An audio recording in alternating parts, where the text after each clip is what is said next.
Hi, I'm sorry that I couldn't be here tonight, but I wanted to go ahead and make a little video for you to watch so that you could still have some information about my class. I teach Algebra 1 pre-AP this year, as well as Algebra 1 on-level and ESL. So some things to know about this class and myself.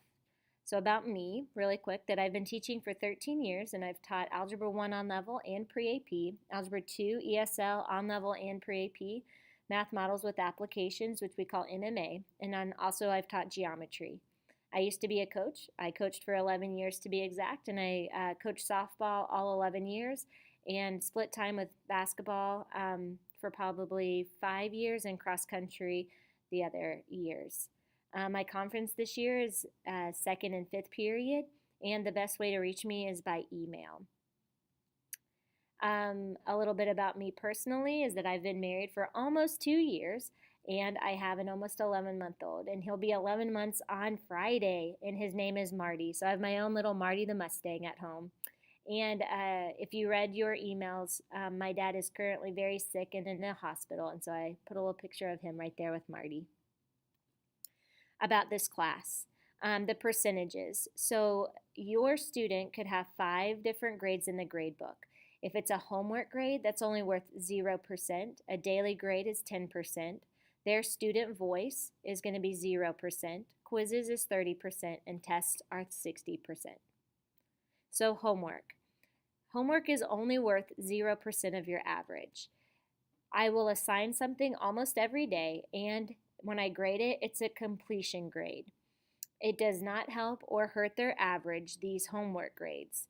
The reason that I do the homework grades is because all homework answer keys are posted to my website, and I put a link here that I can go to. So this is the Grapevine Colleyville website, and all pages pretty much ask you to go to the useful links part. So I'll go to useful links, and this is where my actual teacher website can be found. So if you want to bookmark this, it's probably wise to do. So my website, please feel free to click about it and go discover everything you can. But the most important part is to find your homework keys. So right here under Blend Space, which all of this stuff your student should know, there's the Unit 2, which is what we're currently in. So if they click on this, this is called a Blend Space.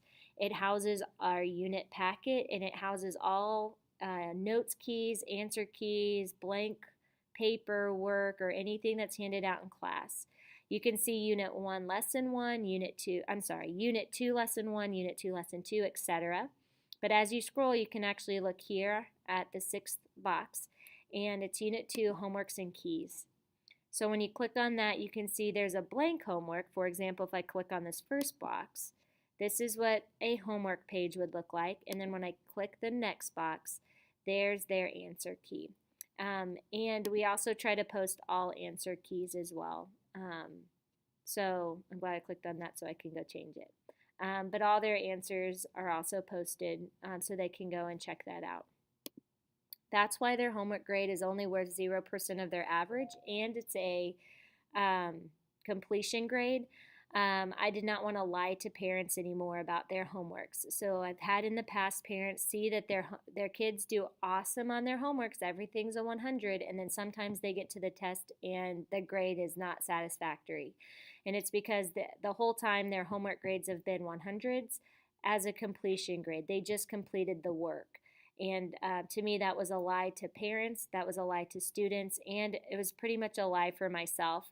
I would look at a student and think that they were doing awesome when in fact they were just turning homework in really, really well. They might not have been understanding the homework. So I want my students to do their homework. I want to know if they're doing their homework. That's why I'm looking at it. But I'm not counting it worth anything, because if I did, they would just go to my website, copy down answers, and never work on it. And so I want them to practice it and then prove that they're practicing it to me, and that's why it's worth 0%. But what I do is a daily grade. So every day, daily grades are worth 10% of their average, so this is what counts towards it. But after each homework assignment is assigned in class, they'll take a daily grade. They'll do a daily grade. And it's usually 3 to 5 questions, and it's over their homework. And they can use their homework and their notes on this assignment. Also with daily grades, I'm sorry, I forgot. They can come and make that grade up at any time before or after school. I get to school at 8 o'clock and I usually leave around 4:30. So they can make that grade up for a 100. Quizzes. So quizzes are worth 30% of your average, and there's usually 2 to 3 per unit. They're already scheduled on a calendar. So I'm going to click on my calendar link, and it's going to take me to my website. I'm just using Algebra 1 per AP for an example. But when I click on the calendar link, there's the whole year has been mapped out. So here we are on the 17th, and you can see on the 20th and the 21st, there's going to be quiz number 2 that they're going to be taking on those days. And then you can also see on the 26th and 27th, they're going to be taking their test. So the whole year is mapped out. So you want to know October or December, you know, you could check that out. You can see what's happening in February if you like. So that's also on my website. So they're already scheduled. They are subject to change, but right now we're on schedule. And if they don't do well on a quiz, they can retake that quiz up to 100, but they have to take that before the unit test. Tests are worth 60% of their average. There should be 3 tests within 9 weeks. They can make corrections for 1 point per correction, and they have 1 week to make corrections to the test. I think students are just now realizing 1 point back for corrections is not a lot. So that's our encouragement to students to do well the first time so that they can pass it the first time. Sometimes that 1 point per correction doesn't help them enough to pass. Absences. So this is where I'm getting a lot of emails and questions. Why is there a 1 in the grade book? A lot of parents are asking me that. So when a student is absent, I put a 1 in the grade book. So when I see a 1, I know that that student was either not in class or missed class for some reason or wasn't there the class previous, and so they didn't know to turn the homework in or something like that. So it communicates to me that they just haven't had an opportunity to learn the material.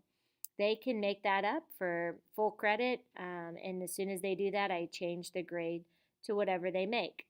It is good to put a 1 in the grade book, because if I never put a 1 and always left it a star, you as parents or guardians and students would never know they were missing anything. When I put a 1 in there, it affects their average, and I get a quicker return, I guess, on trying to raise that grade than I would if I had just left it a star.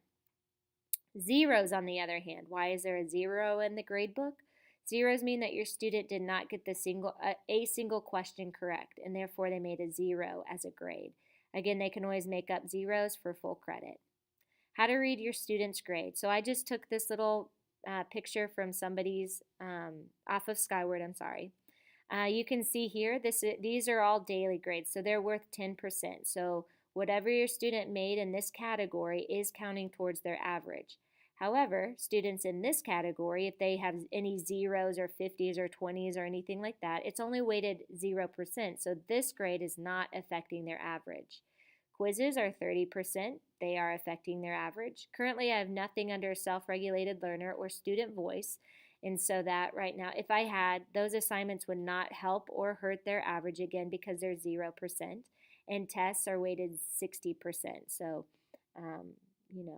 I think if I were to look at the categories, tests, quizzes, and daily grades would be the most important things that I would want to look at and make sure those grades are high.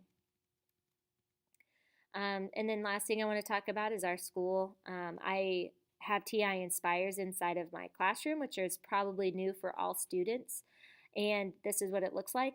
You do not need to buy one, but they will be able to use this calculator on the STAR test and any standardized test that they take, PSAT, SAT, ACT. This calculator can be used on that. So I'm training them how to use this calculator as well. And these calculators are really cool because I can send out quizzes or daily grades to them through the internet and through Wi-Fi, and their calculators can receive a document and then they can send documents back to me. So a lot of our daily grades are done on the TI Inspire. Thank you so much for being here and for your time and support. And if you have any questions, please email me. Thank you.